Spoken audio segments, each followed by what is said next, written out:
Hi മക്കളെ, 2025 എന്ന് പറയുന്നത് ഒരു SSLC വിദ്യാർത്ഥിയെ സംബന്ധിച്ചിടത്തോളം സാധാരണ പോലുള്ള ഒരു ന്യൂ ഇയർ അല്ലല്ലേ. 2023-ലും 24-ലൊക്കെ ന്യൂ ഇയർ ഉണ്ടായിട്ടുണ്ട്. നിങ്ങൾ പല ഡിസിഷൻസും എടുത്തിട്ടുണ്ട്, പലതും 8 നിലയിൽ പൊട്ടിയിട്ടുണ്ട്. അതൊന്നും നിങ്ങൾക്ക് കാര്യമായിട്ട് ഡാമേജ് ഉണ്ടാക്കിയിട്ടില്ല. പക്ഷേ 2025-ലെ നിങ്ങളുടെ ഏറ്റവും വലിയ ഡിസിഷൻ ഉറപ്പായിട്ടും എന്തായിരിക്കും? ഈ SSLC എക്സാമിന് നല്ല മാർക്ക് വാങ്ങണം എന്നായിരിക്കും. ആൻഡ് ആ നല്ല മാർക്ക് വാങ്ങാനുള്ള ഡിസിഷൻ അത് സത്യമാവണമെങ്കിൽ നിങ്ങൾ ചെയ്യേണ്ട 4 കാര്യങ്ങൾ പറഞ്ഞുതരാൻ വേണ്ടിയിട്ടാണ് ഈ ഒരു വീഡിയോ അവസാനം വരെ കാണുക. അതായത് മക്കളെ, നിങ്ങൾ മനസ്സിലാക്കേണ്ട കാര്യം, കഴിഞ്ഞ 10-15 വർഷമായിട്ട് SSLCക്ക് നല്ല മാർക്ക് വാങ്ങിയ, ഫുൾ A+ വാങ്ങിയ മുഴുവൻ കുട്ടികളും ഫോളോ ചെയ്ത ഫണ്ടമെൻ്റൽ ആയിട്ടുള്ള 4 സ്ട്രാറ്റജീസ് ആണ്. അതായത് നിങ്ങളെ സംബന്ധിച്ചിടത്തോളം എങ്ങനെ കൂട്ടിയാലും കുറച്ചാലും 45 ദിവസമേ നിങ്ങളുടെ മോഡൽ എക്സാമിലേക്ക് ഉള്ളൂ അല്ലേ. ആ 45 ദിവസങ്ങളിൽ എന്തുണ്ട്? നിങ്ങളുടെ ഹോളിഡേയ്സ് വരുന്നുണ്ട്, വീക്കെൻഡുകൾ വരുന്നുണ്ട്, അപ്പുറത്തെ വീട്ടിലെ കല്യാണം വരുന്നുണ്ട്, നിങ്ങൾക്ക് സുഖമില്ലാത്ത ദിവസങ്ങളുണ്ട്, പഠിക്കാൻ മൂടില്ലാത്ത പല ദിവസങ്ങളുണ്ടാവും. അതൊക്കെ അടക്കം 45 ദിവസവും ഏകദേശം 88ഓളം ചാപ്റ്റേഴ്സ് നിങ്ങൾക്ക് പഠിക്കാനുണ്ട് അല്ലേ? ശരിയല്ല? അപ്പം ഈ ചാപ്റ്റേഴ്സുകൾ എങ്ങനെ പഠിച്ചു തീർക്കാം എന്ന് പറയാനല്ല ഈ വീഡിയോ ശരിക്ക്. പകരം ഫണ്ടമെൻ്റലി ഇന്ന് മുതൽ അല്ലെ നാളെ മുതൽ നിങ്ങൾ ഫോളോ ചെയ്യേണ്ട കുറച്ച് കാര്യങ്ങൾ പറയാനാണ്. അതിൽ ഒന്നാമത്തെ കാര്യം എന്ന് പറയുന്നത് find your own study time. മക്കൾ, അതായത് ഞാൻ ഈ സ്കൂളുകളിലെ സ്പെഷ്യൽ ക്ലാസ്സുകളെ കുറിച്ചൊക്കെ കഴിഞ്ഞ 4 വർഷമായിട്ട് അതിൻ്റെ എവല്യൂഷൻ ഞാൻ ഇങ്ങനെ നോക്കിയിട്ടുണ്ട്. അതായത് ഇപ്പോൾ ഒരു SSLC വിദ്യാർത്ഥിയാണോ, നിങ്ങൾക്ക് ഇനി അങ്ങോട്ടുള്ള ദിവസം നിങ്ങളുടെ ജീവിതത്തിൽ ഏറ്റവും ഹെക്റ്റിക് ഡേയ്സ് ആയിരിക്കും. അതായത് രാവിലെ നിങ്ങൾ എണീറ്റ് ട്യൂഷന് പോകുന്നു, പിന്നെ സ്കൂൾ പോകുന്നു, പിന്നെ അതിനുശേഷം നൈറ്റ് ക്ലാസ്സുകളൊക്കെ ആയിട്ട് സ്കൂളുകളിലും ട്യൂഷൻ സെൻ്ററുകളിലൊക്കെ ആയിട്ട് ക്ലാസ്സോട് ക്ലാസ്സാണ്. നിങ്ങൾ നോക്കിക്കോ, കുറിച്ച് വെച്ചോ, നിങ്ങൾക്ക് ശ്വാസം വിടാൻ പോലും നേരിടാറില്ല. അതായത് ഈ നൈറ്റ് ക്യാമ്പുകളിലൊക്കെ ഞാൻ ക്ലാസ് എടുത്തു. അപ്പോൾ പലപ്പോഴും എനിക്ക് കിട്ടിയ ഒരു ഫീൽ എന്താ വെച്ചാൽ, കുട്ടികളാകെ തളർന്ന് വാടിപ്പോയിട്ടുണ്ടാവും. അപ്പം ഇതും കഴിഞ്ഞ് കുട്ടികൾക്ക് എവിടെയാണ് പഠിക്കാനുള്ള സമയം എന്നുള്ളത് ഈ ക്യാമ്പ് നടത്തുന്ന ആരും ശരിക്കും എന്തെയില്ല ശ്രദ്ധിക്കില്ല. അതായത് മുമ്പാണെങ്കിൽ തോൽക്കാൻ സാധ്യതയുള്ള കുട്ടികളെ ജയിപ്പിക്കാൻ വേണ്ടിയിട്ടായിരുന്നു. അത് നല്ലൊരു തീരുമാനമായിരുന്നു. കാരണം എന്താ വെച്ചാൽ അവർ വീട്ടിൽ പോയാൽ പഠിക്കാനൊന്നും സാധ്യതയില്ല. പക്ഷെ ഇപ്പം എന്താ വെച്ചാൽ, എന്താ പറയുക, തോൽക്കാൻ സാധ്യതയുള്ള കുട്ടികൾക്ക് ഒരു D+ ബാച്ച് ഉണ്ട്. A+ കിട്ടാൻ ഉറപ്പിച്ച ടീമിന് അത് ഒന്നും കൂടെ ഉറപ്പിക്കാനുള്ളതുണ്ട്. A+ലേക്ക് എത്താൻ സാധ്യതയുള്ളവർക്കും. അങ്ങനെ ചുരുക്കി പറഞ്ഞാൽ SSLC പഠിക്കുന്ന എല്ലാവർക്കും ഇനി അങ്ങോട്ട് നൈറ്റ് ക്യാമ്പായിരിക്കും.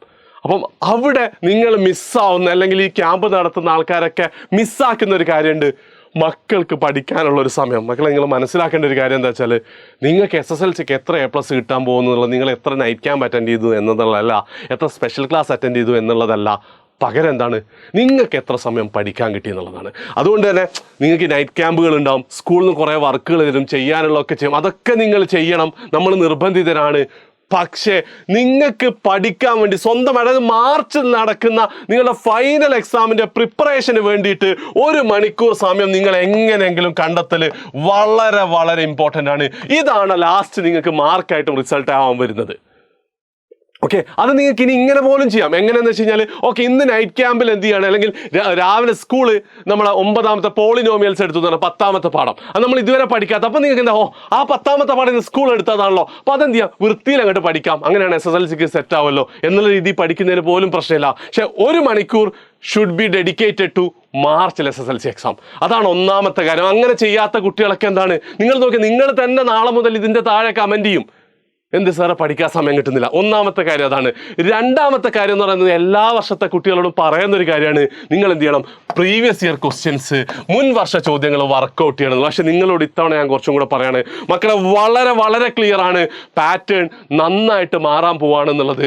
അതുകൊണ്ട് തന്നെ എന്താ, ചോദ്യങ്ങൾ കുറച്ചും കൂടെ സാധാരണ ചോദിക്കുന്ന ചോദ്യങ്ങൾ മാക്സിമം ഒഴിവാക്കാൻ ശ്രമിക്കുന്ന പോലെയൊക്കെ നമുക്ക് ഫീൽ ചെയ്യുന്നുണ്ട്. അപ്പം അവിടെ നിങ്ങൾ ചെയ്യേണ്ടതെന്ന് വെച്ചാൽ, ഇത്രയും കാലം ഇപ്പം ഞങ്ങളടക്കം 2020, അതായത് കോവിഡിന് ശേഷമുള്ള സെയിം പാറ്റേണുള്ള ചോദ്യങ്ങളാണ് പലപ്പോഴായിട്ട് ഞങ്ങൾ പ്രഡിക്ഷനിലൊക്കെ പറയുന്നത്. പക്ഷെ അതൊക്കെ എന്ത് ചെയ്യും, ഇനി അങ്ങോട്ട് തെറ്റാൻ ചാൻസ് ഉണ്ട്. പക്ഷെ എന്താണ്, നിങ്ങളുടെ ടെക്സ്റ്റ് ബുക്കിലുള്ളതും അല്ലെങ്കിൽ ഇതിന് കുറച്ച് മുന്നേ ചോദിച്ച ചോദ്യങ്ങളെ വരുള്ളൂ. അപ്പം നിങ്ങളോട് എനിക്ക് പറയാനുള്ളത്, 2018-ലാണ് നിങ്ങൾ ഇതിന് മുന്നത്തെ ടെക്സ്റ്റ് ബുക്ക് മാറിയത്. 2018 മുതലുള്ള PYQകൾ നിങ്ങൾ ചെയ്യണം. 2020-21 ശേഷമുള്ളത് മാത്രം ചെയ്താൽ പോലെ. ഒന്നാമത്തെ കാര്യം. രണ്ടാമത്തെ കാര്യം എന്ന് പറയുന്നത്, നിങ്ങൾ ഓണം എക്സാമിൻ്റെയും അതേപോലെ ക്രിസ്മസിൻ്റെയും PYQകളും ആ സമയത്തുള്ളത് നിങ്ങൾ ചെയ്യണം. പ്രത്യേകം ശ്രദ്ധിക്കുക, 2021-22 ഓണവും ക്രിസ്മസും ഒന്നും ഉണ്ടാകാൻ ചാൻസ് ഉണ്ട്. ആ കോവിഡിൻ്റെ സമയത്തുള്ളതാണ്, ആ മിസ്സായി. അപ്പോൾ അതിനുവേണ്ടി വെറുതെ തെരഞ്ഞു പിടിച്ച് നിങ്ങൾ എന്ത് ചെയ്യണം, PYQ തപ്പി നടക്കണ്ട. കാരണം എന്താ വെച്ചാൽ, നിങ്ങൾ നോക്കിയാൽ മതി, ഓണപരീക്ഷയിലെ ക്വസ്റ്റ്യൻ പേപ്പറും ക്രിസ്മസ് എക്സാമിലെ ക്വസ്റ്റ്യൻ പേപ്പർ ഫൈനലായിട്ട് കമ്പയർ ചെയ്യുമ്പോൾ ഓണവും ക്രിസ്മസും എപ്പോഴും ടഫായിട്ടുള്ള കുറച്ച് ചോദ്യങ്ങൾ ഉണ്ടാവും. ആ ചോദ്യങ്ങൾ മിസ്സാവരുത്. അതിന് ചിലപ്പോൾ എന്ത് ചെയ്യാം, ഫൈനലിലേക്ക് വരാം. ആൻഡ് സാർ, ഈ PYQകൾ എവിടുന്നാണ് കിട്ടുകയെന്ന് വെച്ച് കഴിഞ്ഞാൽ കേരളത്തിലെ മുഴുവൻ SSLC വിദ്യാർത്ഥികളും 100% ഫ്രീ ആയിട്ട് എഡ്യൂപോർട്ടിൻ്റെ ആപ്പിൽ നിങ്ങൾ ഒരു കോഴ്സിലും എന്ത് ചെയ്യണം, ജോയിൻ ചെയ്യും. ഇപ്പം നമ്മുടെ ബൂസ്റ്റർ ബാച്ചിന് ആകെ 799 മാത്രമേ, 799 രൂപ മാത്രമേ ഉള്ളൂ. എന്നാലും എന്താണ്, അതുപോലും പറ്റാത്ത ആൾക്കാരല്ലേ, വേറെ ട്യൂഷന് ചേർന്ന ആൾക്കാർക്ക് പോലും PYQ 100% ഫ്രീ ആണ്. ആപ്പ് ഡൗൺലോഡ് ചെയ്യുക, എന്നിട്ട് എന്ത് ചെയ്യുക, PYQ എന്ന് വെച്ചാൽ ഓരോ ചാപ്റ്റർ തിരിച്ച് വിത്ത് ചോദ്യം ഉത്തരമൊക്കെ ഉണ്ട് 2018 മുതലുള്ളത്. അതെന്ത് ചെയ്യുക, നിങ്ങൾ ഉറപ്പായിട്ടും നോക്കി വെക്കുക. ഇതാണ് രണ്ടാമതായിട്ട് പറയാനുള്ളത്. മൂന്നാമതായിട്ട് വളരെ ഇമ്പോർട്ടൻ്റ് ആണ്, നിങ്ങൾ എന്ത് ചെയ്യണം, ഇപ്പം തന്നെ ഒരു പെന്നും പേപ്പർ എടുത്തിട്ട് നിങ്ങൾ ഇതൊന്ന് എഴുതി വെക്കണം. അതായത് എനിക്കൊക്കെ ഉള്ള ഒരു കാര്യമാണ്. അതായത് നിങ്ങൾ ആലോചിച്ചാൽ മതി, 23, 24 നമ്മൾ പല തീരുമാനം എടുത്തിട്ടുണ്ട്. 3-4 ദിവസം കഴിഞ്ഞപ്പോൾ 8 നില പൊട്ടിയിട്ടില്ലേ. അങ്ങനെ പൊട്ടാതിരിക്കാനുള്ള ഒരേ ഒരു മാർഗം എന്ന് പറഞ്ഞാൽ റൈറ്റ് ഇറ്റ് ഡൗൺ ആണ്. ഞാനൊക്കെ പല കാര്യങ്ങളും എന്ത് ചെയ്യാറുണ്ട്, ഇതുപോലെ എഴുതി വെക്കാൻ. എത്രത്തോളം വെച്ചാൽ നിങ്ങൾ ആകെ 2 ചോദ്യത്തിൻ്റെ ഉത്തരം ചെയ്യേണ്ടു. ഒന്നാമതായിട്ട് ഈ SSLC എക്സാമിന് നിങ്ങൾക്ക് കിട്ടേണ്ട മാർക്ക് എത്രയാണ്? ഫുൾ A+ ആണ്. Full A+. എനിക്ക് 8 മതി, 8. അതായത് ഇപ്പം നിങ്ങൾ നിൽക്കുന്നതിലും നിങ്ങൾക്ക് എന്തായാലും ഒരു പടി മുന്നോട്ട് പോകണമെന്ന് ആഗ്രഹമില്ലേ? ഇപ്പോഴത്തേക്കാണ് നല്ല എന്താ പറയുക, ഗ്രേഡ് കിട്ടണം, സ്കോർ കിട്ടണം എന്ന് ആഗ്രഹമില്ലേ? അത് എഴുതി വെക്കാം. എനിക്കെന്താണ്, ഫുൾ A+ കിട്ടണം.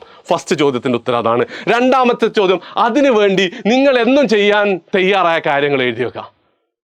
വളരെ ഡീറ്റെയിൽ ആയിട്ട് എഴുതുന്നതിന് കുഴപ്പമില്ല. ഒറ്റ ലൈൻ ഞാൻ 1 മണിക്കൂർ പഠിക്കും, എന്താണെങ്കിലും കുഴപ്പമില്ല. ഒന്ന് സമയം എടുത്ത് എഴുതി വെക്കുക. എന്നിട്ട് ചെയ്യേണ്ടത്, അത് എന്നും നിങ്ങൾ രാവിലെ എഴുന്നേറ്റാലും രാത്രി ഉറങ്ങാൻ കിടക്കുമ്പോഴും വായിക്കാൻ പറ്റുന്ന ഒരു സ്ഥലത്ത് നിങ്ങൾ വെക്കണം. ഏറ്റവും ബെസ്റ്റ് എന്ന് പറഞ്ഞാൽ ബെഡിൻ്റെ തൊട്ട് മുന്നിലുള്ള ചുമരിലാണ്. ബെഡ് കിടന്നുകൊണ്ട് വായിക്കാൻ പറ്റുന്ന ഒരു സാധനത്തിലായിരിക്കണം എന്ത് ചെയ്യേണ്ടത്, നിങ്ങൾ വെക്കണം. ഇനിയിപ്പോൾ ചില ആൾക്കാർക്ക് പാരൻസ് ഒക്കെ കണ്ട് കളയും. ചില പാരൻസ് അങ്ങനെ വെറുതെ എന്ത് ചെയ്യും, അനാവശ്യമായിട്ടൊന്നും നമ്മളെ ഡീമോട്ടിവേറ്റ് ചെയ്തില്ല. അങ്ങനെ നിങ്ങൾ കട്ടിലിൻ്റെ അടിയിൽ വെച്ച് രാവിലെ എടുത്ത് നോക്കിയാൽ മതി. നിങ്ങളൊന്ന് ആലോചിച്ച് നോക്കി, നിങ്ങളിപ്പോൾ എഴുതാൻ പോകുന്ന കാര്യം എന്താ, നിങ്ങളെ മനസ്സിലൂടെ അത് മിന്നി മാഞ്ഞിട്ടില്ലേ? രാവിലെ എഴുന്നേറ്റിട്ട് അത് വായിച്ചിട്ടാണ് നിങ്ങൾ ബെഡിൽ നിന്ന് ഇറങ്ങുന്നതെങ്കിൽ പിന്നെ നിങ്ങൾക്ക് ഫോൺ എടുത്ത് ഇൻസ്റ്റാഗ്രാം ചെക്ക് ചെയ്യാൻ ആ സമയത്ത് നിങ്ങൾക്ക് തോന്നൂലല്ലോ. ഇപ്പം നിങ്ങൾ അതല്ലേ ചെയ്തു.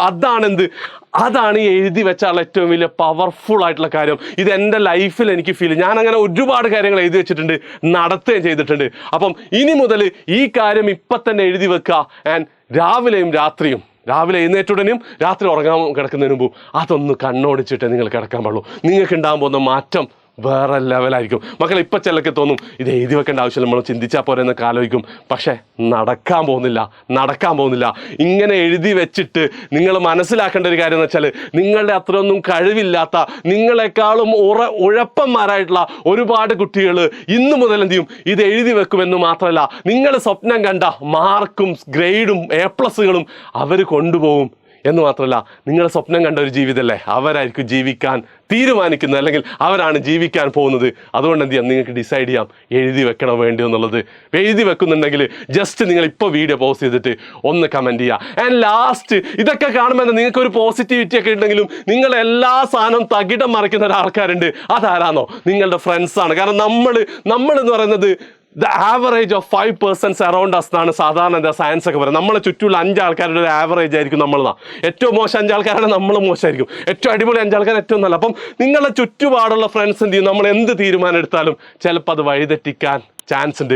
അതുകൊണ്ട് ഈ ഒരു യാത്രയിൽ അവരെയും കൂടെ കൂട്ടുക എന്നുള്ളത് മോസ്റ്റ് ഇമ്പോർട്ടൻ്റ് ആയിട്ടുള്ള കാര്യമാണ്. അതുകൊണ്ട് എന്ത് ചെയ്യുക, ഈ വീഡിയോ നിങ്ങളുടെ ഫ്രണ്ട്സും കൂടെ കണ്ടാൽ അവരും നിങ്ങളെപ്പോലെ അടിപൊളിയാവാൻ തീരുമാനിച്ചിട്ടുണ്ടെങ്കിൽ ചിലപ്പോൾ എന്തായിരിക്കും 8 A+ഉം 7 A+ഉം എഴുതി വെച്ച് നിങ്ങൾക്ക് ഫുൾ A+ലേക്ക് എത്തിക്കാൻ പറ്റും. So the game is on. 2025 നിങ്ങളുടെ വർഷമാവുന്ന ഉറപ്പുള്ള ആൾക്കാർ എന്ത് ചെയ്യണം, 2 ഫയറും കൂടെ കമൻറ്റ് ചെയ്തിട്ട് ഫ്രണ്ട്സിന് വീഡിയോ ഷെയർ ചെയ്യുക. ഇനി അങ്ങോട്ടുള്ള യാത്രയിൽ ഉറപ്പായിട്ടും ഞാൻ കൂടെ ഉണ്ടാവും, എഡ്യൂപോർട്ട് കൂടെ ഉണ്ടാവും. ബൈ.